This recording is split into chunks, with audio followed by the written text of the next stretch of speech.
Question note कीजिएगा, a metal P Q is placed in a magnetic field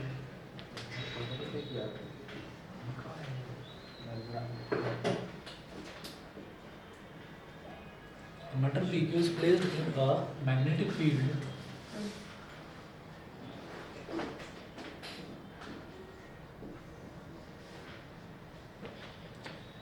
a metal PQ is placed in a magnetic field, full stop. The ends of the rod are connected with battery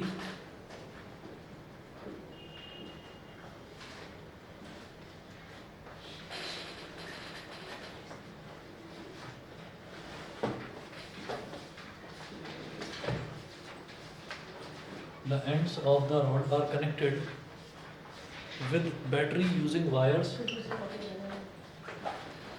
are connected with battery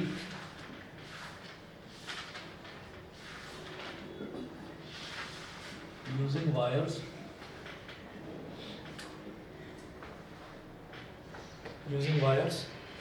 full stop. Where will the rod move?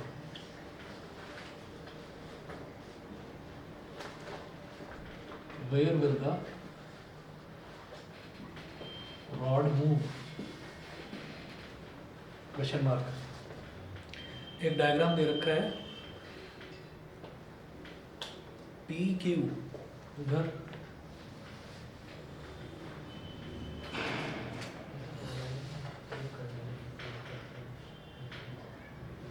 ये वाला point है P, ये वाला है Q.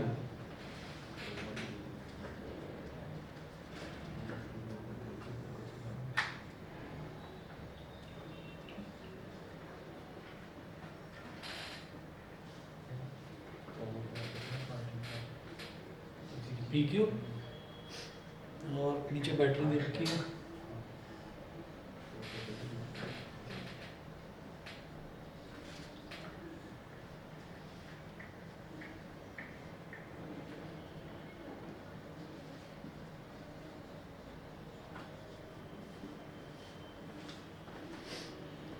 PQ, the ends of the rod are connected with battery using wires. Where will the rod move? Magnetic field ऐसे दे रखा है।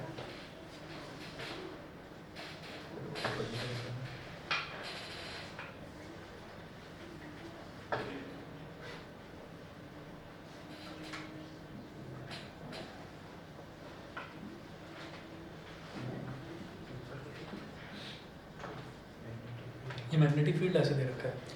तो आप ये देख लीजिए कि metal P Q is placed in a magnetic field. तो ये जो मेटल रॉड है पी क्यू, ये एक मैग्नेटिक फील्ड में इसको रखा हुआ है। अच्छा, मैग्नेटिक फील्ड की डायरेक्शन दे रखी है यहाँ से यहाँ की तरफ, नीचे से ऊपर की तरफ जा रहा है। मतलब जो नीचे वाला जो पोर्शन है ये क्या हो जाएगा, ये नॉर्थ पोलैरिटी हो जाएगी और ऊपर वाली हो जाएगी साउथ पोलैरिटी। यानी कि नॉर्थ इधर है और साउथ इधर है। तो नॉर्थ इधर है और साउथ इधर है, तो अगर हम अपने फिंगर्स को इस तरह से स्ट्रेच करेंगे तो जो इंडेक्स फिंगर है ये मैग्नेटिक फील्ड की तरफ होनी चाहिए। ठीक है। अच्छा, और अब जो बैटरी है, बैटरी का पॉजिटिव टर्मिनल यहाँ दे रखा है, नेगेटिव टर्मिनल यहाँ दे रखा है। तो इसका मतलब यहाँ से ऐसे करंट निकलेगा आई। जब करंट आई ऐसे निकलेगा तो रॉड पी क्यू तक आते आते ये करंट आई ऐसे ऐसे, तो ये करंट इस तरह से जाएगा पी से क्यू की तरफ।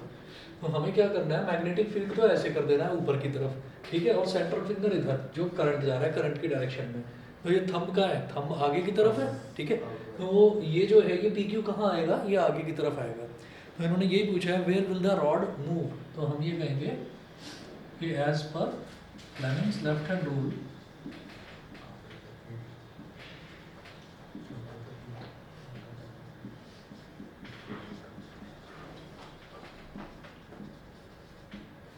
as per Fleming's left hand rule, the rod PQ will move.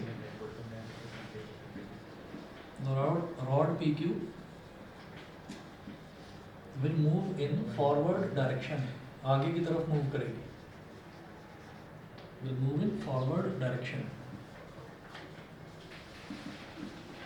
हाँ जी, क्लियर है सभी को? ठीक है। चलिए, ये क्वेश्चन तो ये हुआ आपका। और इसमें कोई डाउट है? नहीं? ठीक है।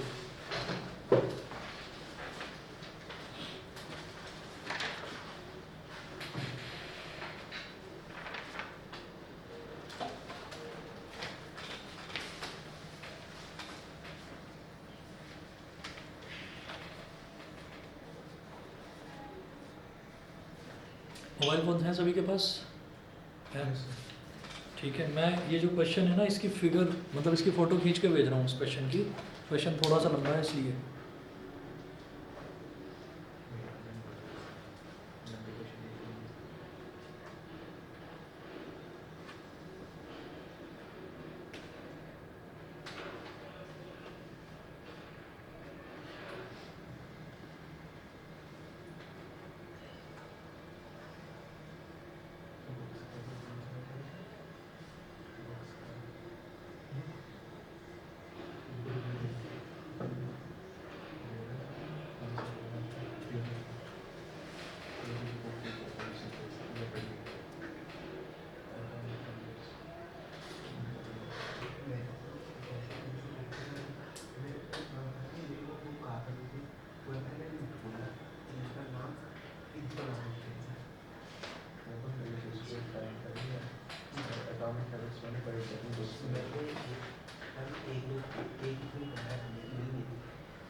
हाँ जी, मैंने दोनों ग्रुप्स पर ना एक फ़ोटो भेजी है, देखिएगा क्या है ये। क्वेश्चन है, student set up a circuit for finding the equivalent resistance of a series combination of two resistors R1 and R2 as shown in the figure. ठीक है, she did not obtain the correct result in her experiment because of a mistake in her circuit. This mistake can be corrected by shifting. फिर ये 4 options दे रखे हैं, तो मुझे बताना है कि सही ऑप्शन क्या होगा। तो देखिएगा, पहले ना मैं इसका सर्किट डायग्राम बना लेता हूँ। सर्किट डायग्राम क्या दिया है इसमें इधर,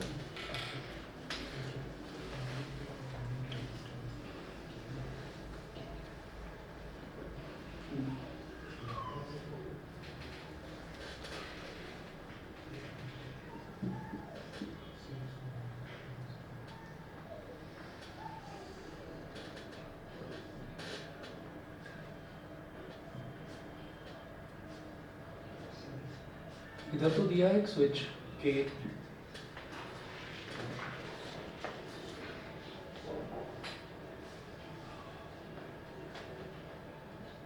इधर एमीटर दिया है, ये नेगेटिव ये पॉजिटिव।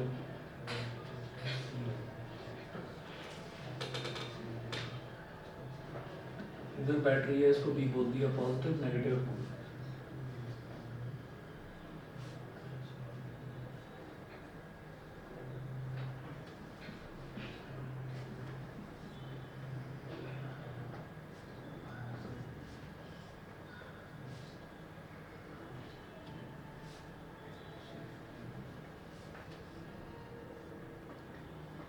इधर एक रेसिस्टेंस है R1, इधर एक रेसिस्टेंस है R2, R1 R2। ठीक है, ये वाला पॉइंट दिया है P, ये वाला पॉइंट है Q, ये है S, ये है T,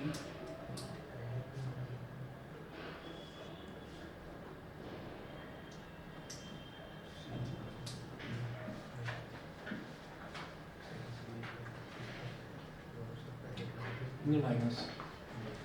हाँ जी, ये दे रखा है। अब देखिएगा, student set up a circuit for finding the equivalent resistance of a series combination of two resistors R1 and R2 as shown in the figure. तो एक चीज़ तो हमें समझ में आती है कि अगर मान लीजिए हम ये देखते हैं कि यहाँ पर ये R1 है और यहाँ पर ये R2 है, तो ये एक के पीछे एक इस तरह से कनेक्टेड हैं, ठीक है ना। तो इस वजह से मैं इसको पैरेलल में तो नहीं बोल सकता। पैरेलल में कब बोलते हैं इसको हम? पैरेलल में हम इसको तब बोलते हैं जब हमसे ये कहा जाता कि भाई R1 का स्टार्टिंग पॉइंट मान लीजिए T है, ठीक है, और एंडिंग पॉइंट S है, और जो R2 है, R2 का स्टार्टिंग पॉइंट मान लेते कि वो भी T होता और एंडिंग पॉइंट S होता, तो तब हम बोलते हैं। अब इसमें क्या है कि उसने कहा कि शी डिड नॉट।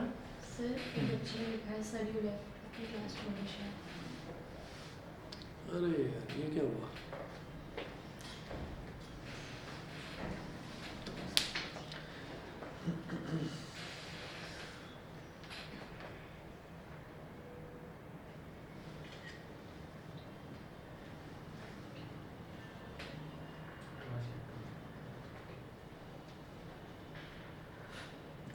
डायरेक्ट ही बंद हो गया हमारा।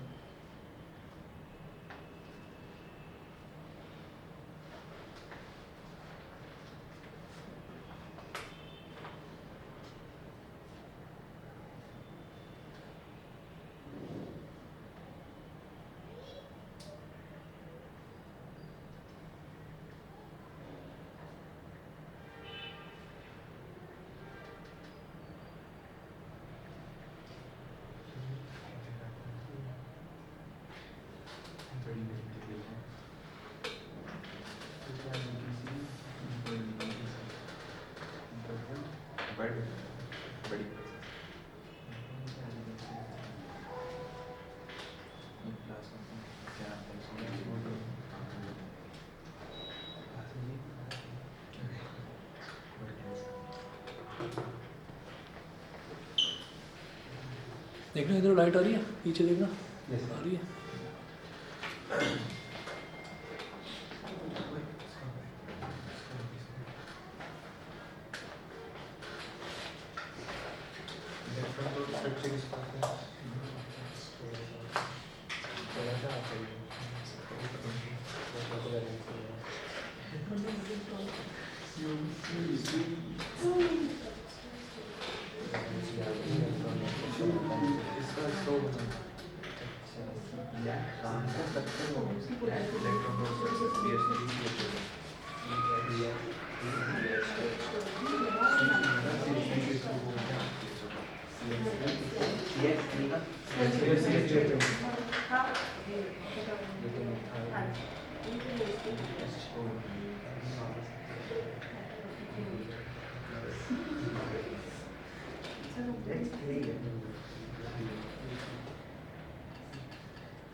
मैं जानती हूँ।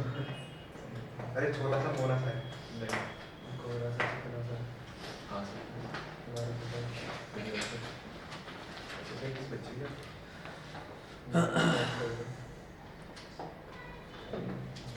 दूसरी बात।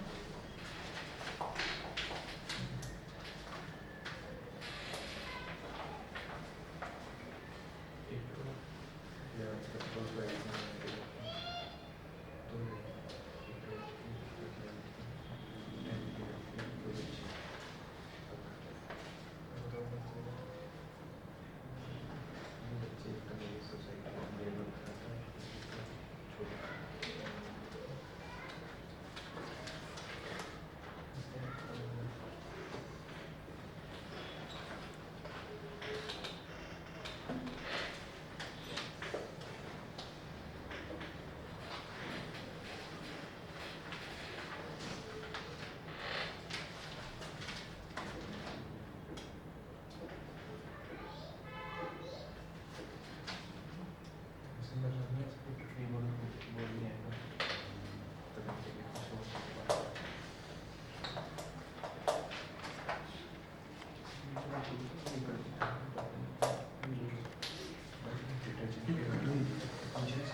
हाँ जी, दिखाई दे रही है वीडियो, ऑडियो वीडियो दोनों प्रॉपर है? Yes sir. Okay yes sir. Okay.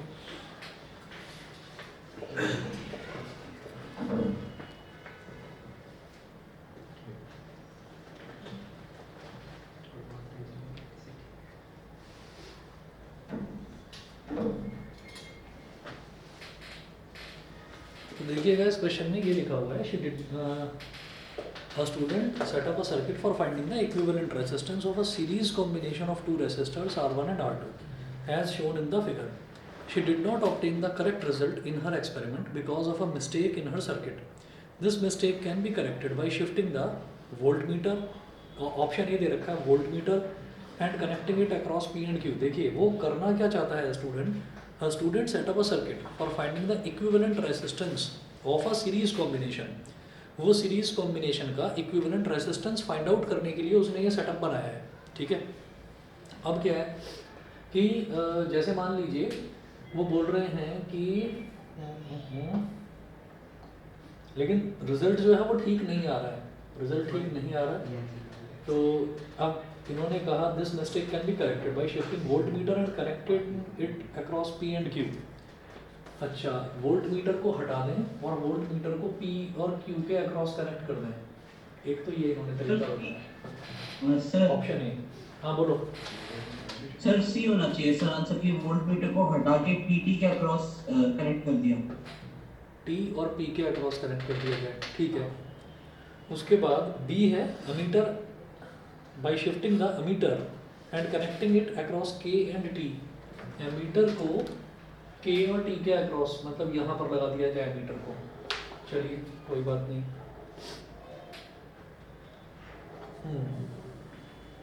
और C है voltmeter by shifting the voltmeter and connecting it across T and P।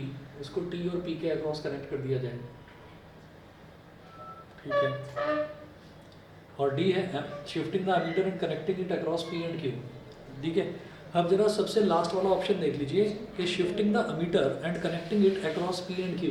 Across P and Q का मतलब क्या है, P और Q के बीच में लगा दिया जाए एमीटर को। देखिए एमीटर का क्या है ना, एमीटर को जब भी हमें कोई भी सर्किट में रेसिस्टेंस कैलकुलेट करना है तो रेसिस्टेंस में पहले हम देखेंगे सीरीज करना है या पैरेलल करना है। तो सीरीज रेसिस्टेंस कैलकुलेट करने के लिए हमारे पास जो दोनों रेसिस्टेंसेज हैं वो बैक टू बैक जुड़े हुए होने चाहिए, पहली चीज़ तो ये है। तो अब आप ये देखिएगा कि ये जो वोल्ट मीटर यहाँ पर T और S के अक्रॉस कनेक्ट कर रखा है, ये तो गलत कर रखा है क्योंकि ज़रूरत नहीं है इसकी। मतलब ऐसा नहीं है कि इसको कनेक्ट करने से कोई प्रॉब्लम हो रही है, लेकिन क्या है कि इसकी ज़रूरत नहीं है। वो लड़की क्या करना चाहती है कि उसको R1 और R2 का इक्विवेलेंट रेजिस्टेंस कैलकुलेट करना है, ठीक है, ये उसका टारगेट है। तो आप ये देखिएगा कि फिर R1 के अक्रॉस वोल्टेज निकालने का क्या मतलब, वोल्टेज से तो हमें कोई मतलब नहीं है ना। तो उन्होंने वोल्टेज कैलकुलेट करने के लिए नहीं बोला, उन्होंने कहा R1 और R2 का इक्विवेलेंट रेजिस्टेंस कैलकुलेट करना है। तो यहाँ से वोल्ट मीटर को शिफ्ट करा जा सकता है। अब बात करते हैं एमीटर की। दो चीज़ें हैं ना, वोल्ट मीटर और एमीटर, इन्हीं की वो शिफ्टिंग करा रहे हैं। तो तो हम ये कहेंगे ये यहाँ पर जब मैंने वोल्ट मीटर लगाया तो वोल्ट मीटर लगाने से होता क्या है कि ये जो है ये वोल्ट मीटर लग गया पैरेलल में, ये वोल्ट मीटर पैरेलल में लग गया। तो होता क्या है कि सीरीज में जब कोई चीज़ सीरीज में होती है तो करंट पर कोई फर्क नहीं पड़ता, करंट सेम रहता है। पैरेलल में लगा देते हैं तो करंट डिवाइड हो जाता है। अच्छा, अब जैसे कि एमीटर लगा हुआ है, एमीटर बिल्कुल ठीक लगा हुआ है, कोई प्रॉब्लम नहीं है। यहाँ से निकला करंट और एमीटर ये मेजर कर रहा है कि पूरे सर्किट में करंट कितना है, ठीक है। अच्छा, एक ऑप्शन जो ऑप्शन नंबर सी दे रखा है वो बिल्कुल सही लग रहा है इसमें, क्योंकि ऑप्शन सी में है कि this mistake can be corrected by shifting option C voltmeter and connecting it across T and P. Voltmeter को यहाँ से हटा दो और वोल्ट मीटर को टी और पी इसके बीच में यहाँ कनेक्ट कर दीजिए। तो पी और पी के बीच में कनेक्ट करने से क्या होगा, आप ये देखिएगा कि पी पर अगर वोल्ट मीटर को लगा दिया, ठीक है, तो इसका मतलब क्या है कि बैटरी के नेगेटिव टर्मिनल से ज्वाइन कर दिया उसको। भाई पी किससे कनेक्टेड है, बैटरी के नेगेटिव टर्मिनल से। और टी किससे कनेक्टेड है, टी के बाद ये स्विच है, स्विच के बाद ये एमीटर है, उसके बाद तो सीधा पॉजिटिव टर्मिनल ही है। तो इसका मतलब आपने पॉजिटिव टर्मिनल से वोल्ट मीटर के एक टर्मिनल को कनेक्ट कर दिया और नेगेटिव से दूसरे को कर दिया। मतलब कुल मिलाकर आप इस बैटरी की वोल्टेज मेजर कर सकोगे, ठीक है ना। बैटरी की वोल्टेज मेजर कर लो, पूरे सर्किट का करंट मेजर कर लो, लेकिन R1 और R2 के बीच में कहीं कोई ऑब्स्टेकल पैदा मत करो, क्योंकि उसको R1 और R2 एक फ्लो में कनेक्टेड चाहिए। ये चीज़ नहीं चाहिए, ये जो वोल्ट मीटर यहाँ पर लगा रखा है बिना मतलब। समझ गए मेरी बात, ठीक। तो इसका मतलब यहाँ पर ऑप्शन सी जो है वो बिल्कुल ठीक है। सभी को क्लियर है? हाँ जी बताइए। आर्या, आरव, आयुष्मान, विनायक। आयुष्मान इसने विनायक तुमने तो बताया ही था। Yes sir. ठीक है ना, क्लियर है? Yes sir.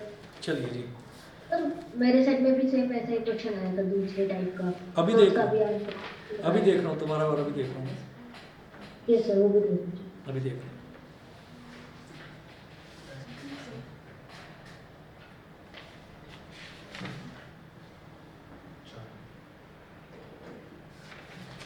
ये टिक बहुत सारों पर लगे हुए हैं। एक 25 वाला ये नंदा सर स्टार बन रहा है ना, स्टार एक उसको बन रहा है और एक और नंबर वाला है जो अभी आप देख रहे थे।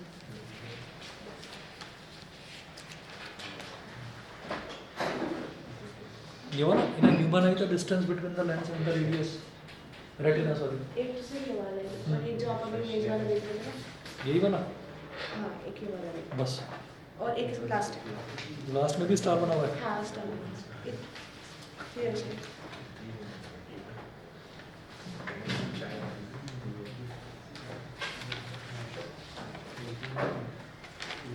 हाँ जी, एक क्वेश्चन और भेज रहा हूँ, देखिएगा लेकिन।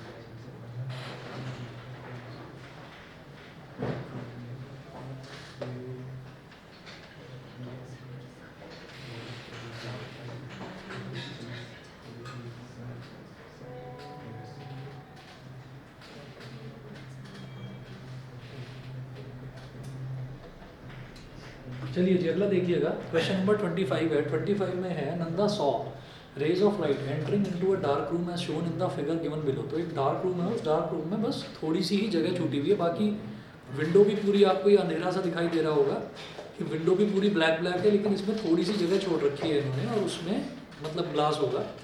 He then did something to the air in the room after which he was not able to see the rays of sunlight in the room.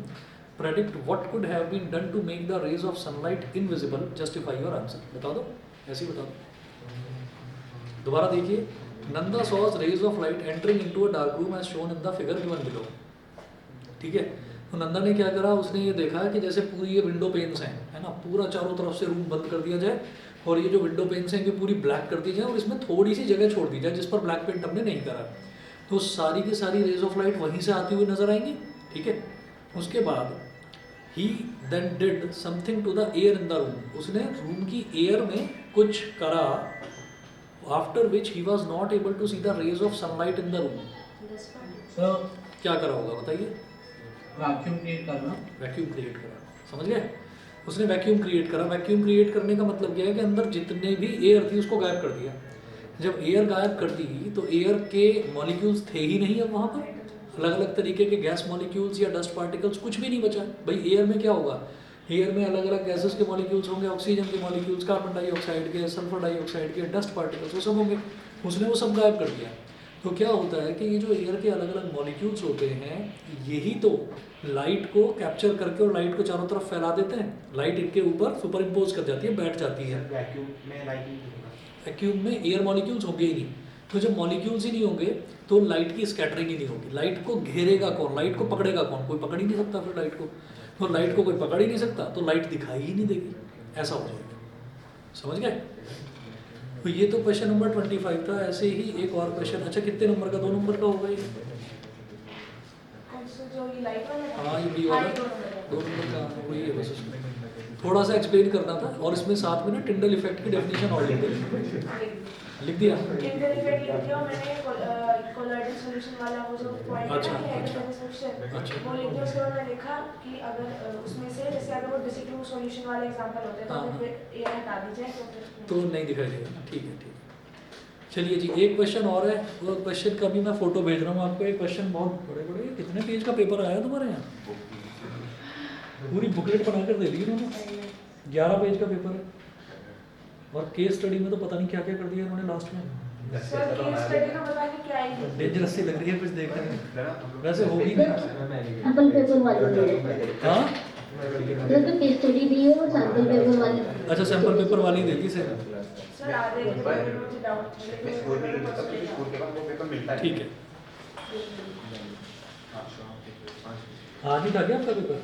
हाँ सर सेम ही था क्लास। हाँ हाँ वो तो। कितने सेट्स बनाते हैं आपके यहाँ? Sir 2 second. सर 2 से। ओके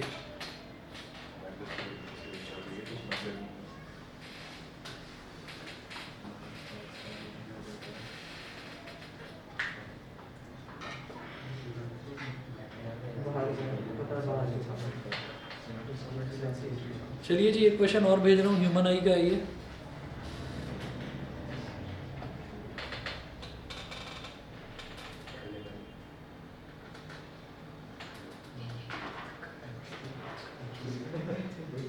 हाँ जी देखिएगा, in a human eye the distance between the lens and the retina is 17 millimetre. In a human eye the distance between the lens and the retina is 17 millimetre. इससे क्या समझ में आता है? देखिए रेटिना पर, ह्यूमन आई में रेटिना पर इमेज बनती है, रेटिना पर इमेज बनती है। तो रेटिना क्या हो गया, एक तरह से स्क्रीन। तो वहाँ पर इमेज बन रही है, तो इसका मतलब लेंस के और रेटिना के बीच का डिस्टेंस दे रखा है, यानी कि इमेज डिस्टेंस गिवन है। तो in a human eye the distance between the lens and the retina is 17 millimetre. The light entering the eye gets refracted at the cornea and then at the lens. हाँ ठीक है, the light entering the eye refracted at the cornea and then at the lens. ठीक है, तो ये होता ही है, इसमें कोई ऐसा नहीं है कि कुछ नई चीज़ इन्होंने बता दी है। Ciliary muscles in the I can control the focal length of the lens by changing its shape. ये भी हमें पता है, हाँ होता ही है ऐसा। ठीक है, अब ए पार्ट है, Diana is looking at the moon. What is the focal length of the combination of cornea and the lens in Diana eyes at this time. तो भाई डायना की जो आईज है ना वो नॉर्मल आईज ही हैं, उसमें कुछ ऐसा नहीं है कि कोई अलग तरीके की बीमारी हो। ठीक है, उन्होंने ये बोला है कि what is the focal length of the combination of cornea and the lens. ठीक है, तो कॉर्निया और लेंस बिल्कुल नज़दीक ही होते हैं। तो वो कह रहे हैं कि कॉर्निया में थोड़ा बहुत रिफ्रैक्शन होगा, लेंस में थोड़ा बहुत रिफ्रैक्शन होगा, तो कंबाइंड फोकल लेंथ बता दो, मतलब एफ बताना है बस। सर ये रेटिना में 17 मिलीमीटर में ही फॉर्म होता है ना सबके? 17 मिलीमीटर पर ही बनेगा, सर सबके उसमें सबके वही बनेगा।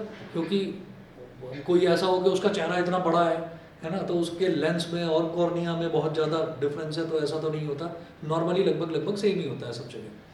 तो आप ये देखिएगा, what is the focal length of the combination of cornea and the lens in Diana eyes at this time.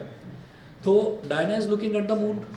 ठीक है, अब शायद आपको समझ में आ गया होगा कि डायना की जो आंखों का लेंस है, लेंस में और जो रेटिना में, उन दोनों में 17 मिलीमीटर का डिफरेंस है। तो 17 मिलीमीटर का मतलब क्या है कि जो इमेज बनेगी, इमेज तो भाई रेटिना पर ही बनने वाली है ना, वो तो हमेशा वहीं बनती है। तो आप ये देखिएगा यहाँ पर v की वैल्यू कितनी हो गई, माइनस या प्लस? प्लस का 17 मिलीमीटर। प्लस का क्यों? क्योंकि कहाँ बन रही है, जैसे मान लीजिए इधर लेंस है, मान लीजिए इधर लेंस है, ये आई लेंस है, ठीक है, और यहाँ पर मून है, ये मून है, ठीक है, और ये उसका रेटिना है, पीछे रेटिना है। तो ऑब्जेक्ट किधर है?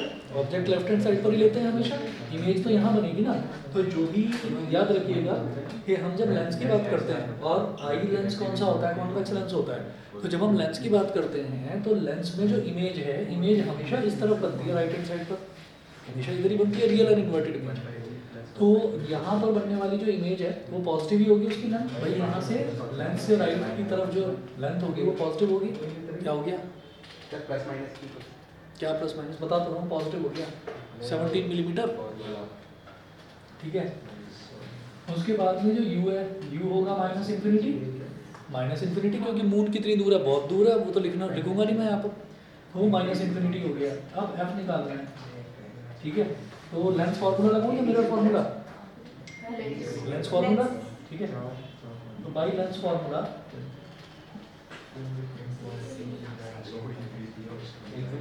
by lens formula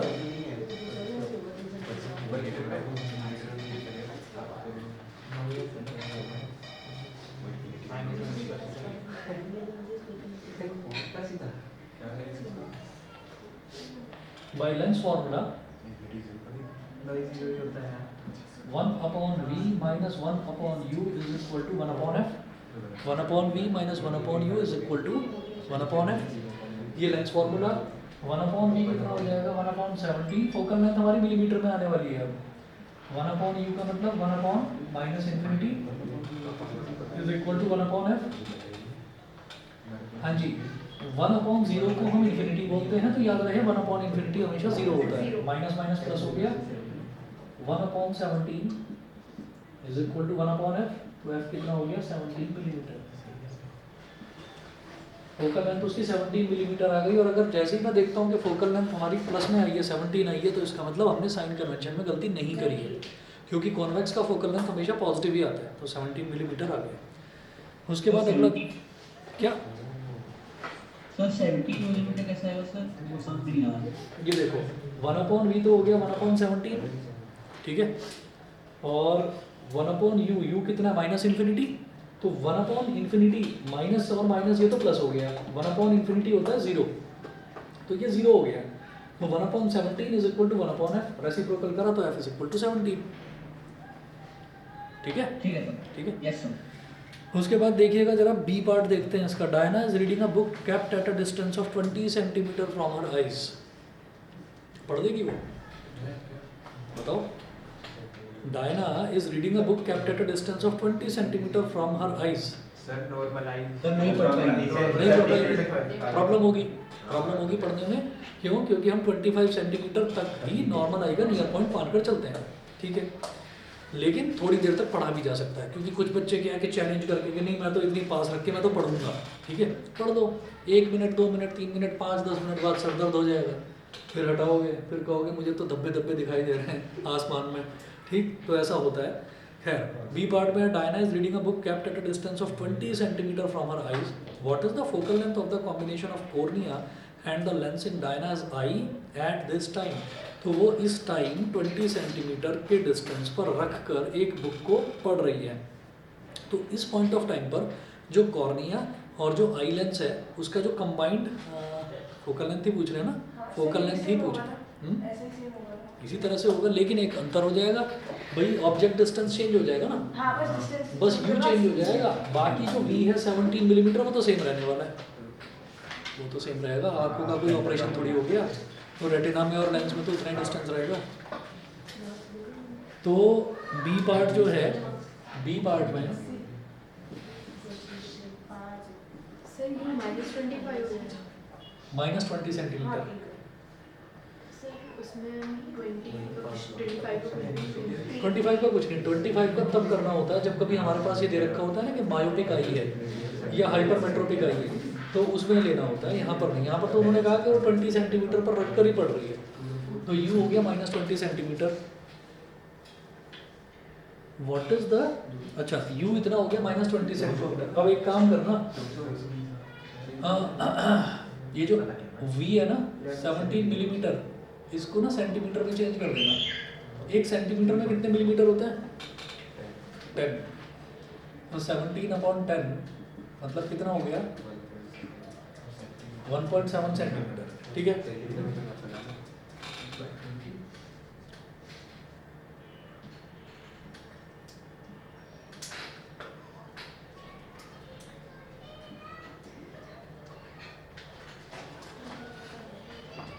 अब ये मत सोच रहे हैं कि लिखा हुआ जो वो पढ़ रही है वो उल्टा दिखाई देगा, वो रेटिना पर उल्टा ही दिखता है, हमारा माइंड उसको सीधा इंटरप्रेट करता है, तो रियल और इन्वर्टेड इमेज ही बनेगी। मतलब जो हम पढ़ते हैं ना वो हमारी आंखों के रेटिना पर वो उल्टा ही बनता है, माइंड उसको सीधा पढ़ता है।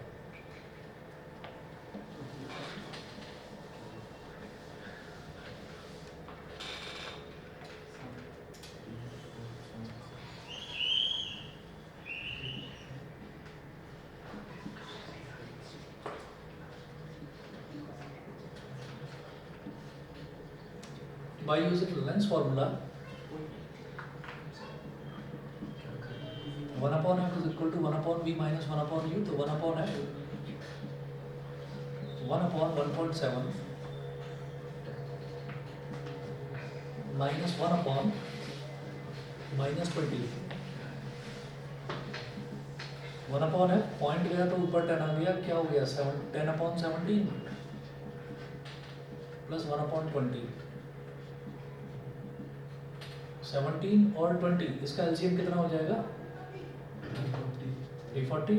17 20 जा तो 20 into 10 is 200, 20 17 जा तो 17 into 1 is 17। 1/f is equal to 217/340। ठीक है, तो f is equal to reciprocal 340/217 centimetre. कर लो चाहे तो थोड़ा सा सिंप्लीफाई, 340 को डिवाइड कर लो 217 से, तो 217 अगर 2 भी करूँगा तो 434 हो जाएगा, तो 1 जा 217 सब्ट्रैक्ट करेंगे तो 10 - 7 is 3, इधर 3 बच गया, 3 - 1 is 2 और 3 - 123 आ गया, फिर 1 0 और उतारा, पॉइंट लगा दिया, और 200 समथिंग और ये 1200 समथिंग है, तो 6000 है ना, लेकिन 6000 करेंगे ना तो वैल्यू बड़ी आ जाएगी, 5 करते हैं तो, क्योंकि 17 भी है ना, तो 200 6 1200 हो जाता है, और फिर 17 6 करेंगे वो हमारे पास 102 हो जाएगा, तो वो बड़ी वैल्यू हो जाएगी, मतलब 1302 आ जाएगा। तो वो ना करके 5 करेंगे, 5 7 35, 5 1 5, 5 1 5 और 3 8 और 5 2 10, 1085, 10 - 5 is 5, इधर बचेगा 2, 12 - 8 is 4, और बस कितना 45 नहीं 145 बचा, और फिर एक 0 लगा दिया, तो यहाँ पर अब ये 6 लाऊंगा, बस कितना कर लेंगे, तो focal length is approximately equal to 1.56 centimetre, ये हो गया। ठीक है जी, क्लियर? ठीक है, अच्छा जी, सर मेरा तो 156.66 सेंटीमीटर आ रहा है। वो मिलीमीटर को मीटर में करा था चेंज, यस सर, किया था। कितना बता रहे हो? अच्छा, जो स्टेप आ रहा है मेरा, तो 1/f लिखा तो वो 200 + 17/3400 आ रहा है, तो जहाँ पे आपने 200 लिखा है वहाँ पे 20 आएगा, इसके नहीं तो मुझे लग रहा है तुमने सेंटीमीटर को मिलीमीटर में कर लिया क्या चेंज? Yes sir. हाँ तो ठीक है, तुम्हारा मिलीमीटर में आ गया ना, कोई बात नहीं। सर मेरे पास जो मिलीमीटर में आया तो उसको मैंने सेंटीमीटर में कन्वर्ट किया तो 156.68 आता है। नहीं, इतना नहीं आ सकता। 1.56 तो फोकल लेंथ समझ में आती है कि छोटी सी फोकल लेंथ, वो 156 पॉइंट समथिंग तो इतना सेंटीमीटर, इतनी दूर नहीं, इतनी बड़ी फोकल लेंथ नहीं होगी। स्टेप है उसके अंदर 20 + 17 नहीं होगा, आप लेके आपका 4th स्टेप, और by using length formula centimetre से 4th, ये वाला ये सर इसमें 20 + 3 बताओ, ये 17 20 है ना, तो 20 × 10 200 ही तो होगा, क्योंकि 1.7 था सेंटीमीटर में तो ऊपर 10 आ गया, फिर 20 17 था, 340 17 बन 17, ठीक तो है? देखो कुछ मिस्टेक हुई होगी। अच्छा अब अगला देखिएगा, इसका पार्ट सी जो दे रखा है, पार्ट सी में क्या है? पार्ट सी में है when Diana the book closer, अच्छा when Diana bring the book closer to her eyes, the letters appear blurry to her and she cannot read the book, explain why the letters appear blurry to her। ये तो हाँ कि near point से ज़्यादा नज़दीक नहीं लाते, नहीं तो हमको कोई भी चीज़ जो है वो थोड़ी ब्लरी ही दिखाई देती है। ठीक है जी। इसके बाद जो अगला क्वेश्चन है वो कल देखता हूँ।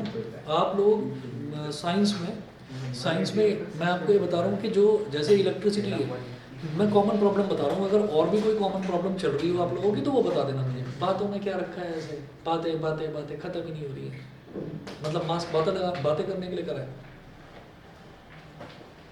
बताइए। सर एक क्वेश्चन ऐसा भी था कि ना फिर शुरू हो गए, कोई फर्क नहीं है मतलब। यही सर में देख रहा था। हाँ तो देखने के लिए मुंह से थोड़ी देखोगे, आंखों से तो देखोगे, देख लो, बोल कर देखना है क्या। सर हॉरिजॉन्टल वुड ब्लॉक थी और उसके ऊपर वर्टिकल मैग्नेट रखा हुआ था, तो हमें डायरेक्शन बतानी थी कि कौन सी डायरेक्शन में बताओ अब मैग्नेट काम करेगा, या हॉरिजॉन्टली काम करेगा या वर्टिकली। मेरे को क्वेश्चन दिखा देना। इस क्वेश्चन को मैं कल बना दूँ। हाँ जी, अब आप देख लीजिए, जो मुझे जो लगता है वो ये है, एक तो जैसे अगर हम केमिस्ट्री की बात करें तो केमिस्ट्री में आइसोमर्स वाले में बच्चों को प्रॉब्लम आती है, ठीक है। इक्वेशन बैलेंस करने में शायद आती हो प्रॉब्लम, अगर आती है तो वही बता देना। तो केमिस्ट्री में ये दो चीज़ें मेरे को लगती हैं। उसके अलावा अगर कोई चीज़ हो कि भाई इसमें प्रॉब्लम है, ये मेरे को दोबारा से करना है, तो आप बता देना। और दूसरा फिज़िक्स की अगर बात करूँ तो जो मुझे लगता है, एक तो ये इलेक्ट्रिसिटी में न्यूमेरिकल्स आते हैं, वहाँ अटकते हैं बच्चा थोड़ा। और जो ये लाइट वाले क्वेश्चंस हैं, मिरर का हो गया, लेंस का हो गया, या रिफ्रैक्टिव इंडेक्स वाला हो गया, ये वाले क्वेश्चंस। ह्यूमन आई में भी एक दो बार को प्रॉब्लम आ सकती है, मायोपिक आई वाला क्वेश्चन, हाइपरमेट्रोपिक आई वाला क्वेश्चन। तो जहाँ पर भी आपके डाउट आए ना भाई, क्वेश्चन इकट्ठे करते रहो। कुछ बच्चे कर रहे हैं ऐसा, जो भी उनको डाउट आता है वो मेरे को व्हाट्सएप करते रहते हैं, तो आपको जो भी डाउट है वो व्हाट्सएप कर दिया। थोड़ा सर्दी कम हो जाए और शायद 2-3 दिन में शायद ये थोड़ी ठीक हो जाएगी, तो आपका मॉर्निंग का टाइम कर दूंगा मैं। 8 to 9 वाला जो है वो टाइम खत्म करके एक टाइम मॉर्निंग का कर देंगे, 11, 12 या 1 बजे का कोई एक टाइम कर, ठीक है। चलिए जी, ओके। क्या बोल रहे हो? सर आपने नॉमेनक्लेचर करवा देंगे, बता देना मेरे को। हाँ जी, अच्छा ओके। अच्छा मैं भी okay, thank you sir. Okay thank you sir. Okay, thank you sir. सुधर जाओ तुम।